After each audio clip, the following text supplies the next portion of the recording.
You weren't mature, you were just forced to stop being a child before childhood was finished with you, forced to swallow your tears because someone in your house needed you to be strong, needed you to be the adult they couldn't be, needed you to hold everything together while they fell apart, or checked out or demanded that you parent them instead of the other way around. And so you learned that crying was selfish, that feeling was a luxury you couldn't afford, that your emotions were inconvenient interruptions to the job of keeping everyone else functional. And now you're an adult who can't cry even when you need to, who can't feel even when you want to, who moves through life with a numbness that you call strength. But that's really just the scar tissue from a childhood where vulnerability meant danger, where showing weakness meant nobody would be there to catch you because everyone was too busy falling and expecting you to break their fall. And you did. You caught them all. But nobody ever asked what it cost you to be that strong that young. Nobody ever wondered if maybe you needed someone to catch you too. And now you're 30 or 40 or 50? And you still don't know how to be caught, still don't know how to let yourself fall, still don't trust that anyone will be there if you do. Because the lesson you learned in childhood wasn't that people are reliable. It was that you are the only reliable one, that everyone else gets to be fragile. But you have to be steel. And steel doesn't bend, doesn't break, doesn't feel, and somewhere along the way you forgot that you weren't made of steel. You were made of soft human tissue that needed protection and tenderness and the freedom to be a child while you still were one.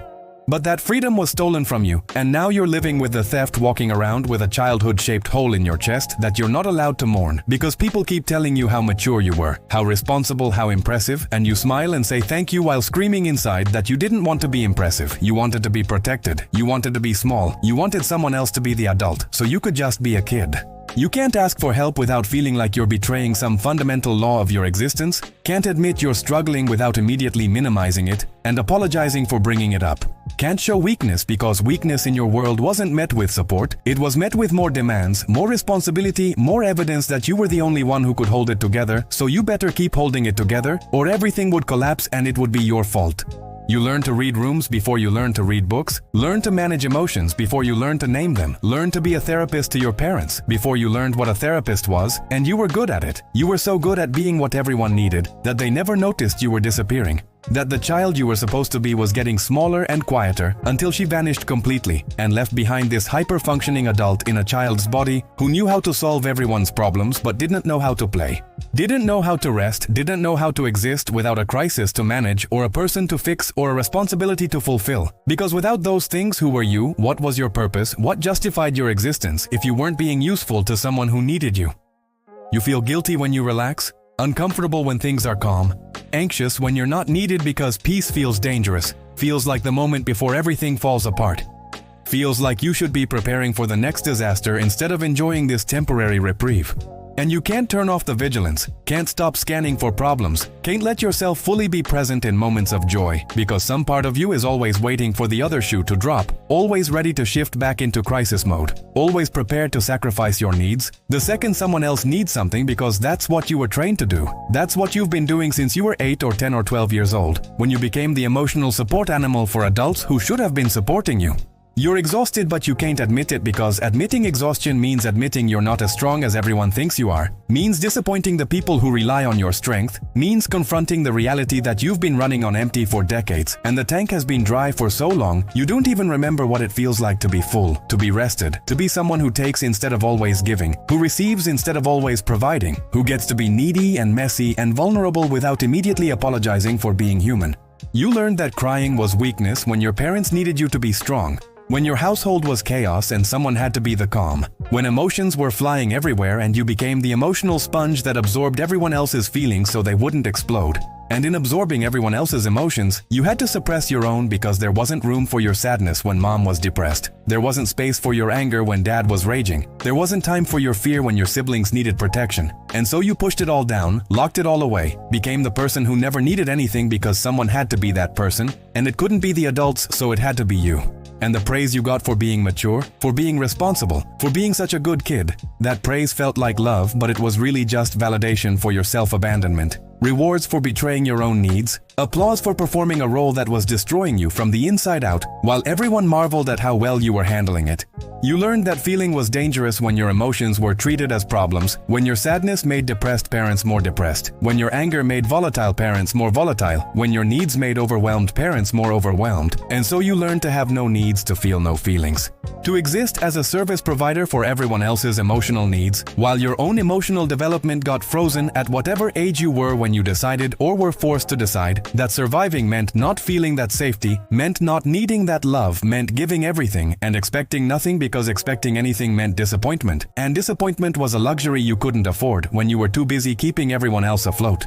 The brutal truth that's going to crack something open in you is that you didn't mature early. You were traumatized into hyper-responsibility. You were parentified. You were robbed of the developmental stage where you're supposed to learn that the world is safe and adults are reliable and your needs matter. And instead you learned that the world is dangerous and adults are children and your needs are burdens. And that's not maturity. That's survival. That's a nervous system that got wired for threat and never got to relax back into safety. That's a childhood where you had to become hyper-vigilant and hyper-competent because the adults who were supposed to protect you needed you to protect them. And now you're an adult who doesn't know how to be protected, who doesn't trust protection even when it's offered, who feels more comfortable in crisis than in peace because crisis is what you know, crisis is where you learn to function. And peace, actual sustained peace where you're not needed and not responsible and not holding everything together, that peace feels foreign and frightening because you don't have a role there. You don't know who you are when you're not being strong for someone else. And the idea of discovering who you are underneath all that strength, underneath all that responsibility,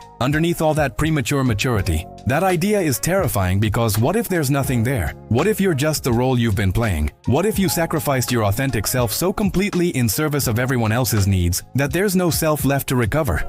The brutal truth that's going to crack something open in you is that you didn't mature early. You were traumatized into hyper-responsibility. You were parentified. You were robbed of the developmental stage where you're supposed to learn that the world is safe and adults are reliable and your needs matter. And instead you learned that the world is dangerous and adults are children and your needs are burdens. And that's not maturity. That's survival. That's a nervous system that got wired for threat and never got to relax back into safety. That's a childhood where you had to become hyper-vigilant and hyper-competent because the adults who were supposed to protect you needed you to protect them. And now you're an adult who doesn't know how to be protected, who doesn't trust protection even when it's offered, who feels more comfortable in crisis than in peace because crisis is what you know, crisis is where you learn to function. And peace, actual sustained peace where you're not needed and not responsible and not holding everything together, that peace feels foreign and frightening because you don't have a role there. You don't know who you are when you're not being strong for someone else. And the idea of discovering who you are underneath all that strength, underneath all that responsibility, underneath all that premature maturity, that idea is terrifying because what if there's nothing there? What if you're just the role you've been playing? What if you sacrificed your authentic self so completely in service of everyone else's needs that there's no self left to recover? You can start to heal by first grieving, by acknowledging that something was taken from you that you deserved to have. That you were entitled to a childhood where you got to be small and scared and needy and messy, and all of that was okay because there were adults around who could handle it, who could contain your emotions instead of making you contain theirs, who could provide stability instead of requiring you to be the stable one. And you didn't get that, and that's not your fault. You didn't fail. Childhood failed you, the adults failed you, and you can be angry about that. You can grieve what you lost. You can mourn the child you didn't get to be without immediately pivoting to gratitude or silver linings or, but it made me strong. Because yes, maybe it made you strong, but it also made you alone. It made you unable to trust. It made you unable to feel. And strength that costs you. Your humanity isn't strength. It's just another form of survival that you shouldn't have needed in the first place. You can practice what therapists call reparenting, which is learning to give yourself what you didn't get, learning to comfort yourself when you're sad, to validate yourself when you're struggling, to tell yourself that it's okay to need things, it's okay to feel things, it's okay to not be strong all the time because you're not that child anymore who had to hold everything together. You're an adult now who gets to choose differently, who gets to build relationships with people who don't need you to be their parent, who gets to exist without constantly performing strengths and competence and maturity, who gets to be vulnerable and messy and sometimes weak because that's what humans are allowed to be. And you're allowed to be human even though you were trained to be superhuman. You can start to practice feeling by creating small safe spaces where you let yourself cry, where you let yourself be angry, where you let yourself feel whatever you've been suppressing for decades. And at first it will be terrifying. It will feel like opening a dam that's been holding back an ocean. It will feel like you'll drown in the emotions you've been avoiding. But you won't drown. You'll float. You'll discover that feelings aren't dangerous even though you were taught they were. That crying doesn't make you weak even though you were taught it did. That needing things doesn't make you a burden even though you were taught it would. And the more you practice feeling, the more you'll thaw.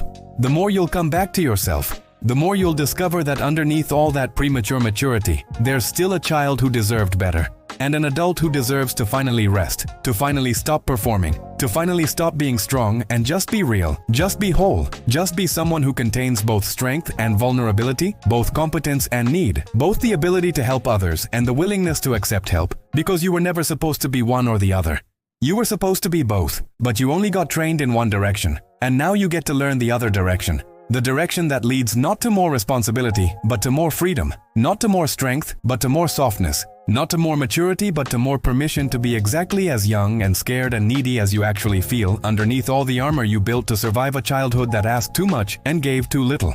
You grew up too fast, and that wasn't your fault, and you don't have to keep living like you're still that child who has to hold everything together. You can slow down now. You can let yourself be messy. You can give yourself permission to need things and want things and feel things without immediately apologizing for being inconvenient, because you were never inconvenient. You were just a child who needed what all children need, which is protection and safety and the freedom to be small, and you didn't get it then, but you can give it to yourself now.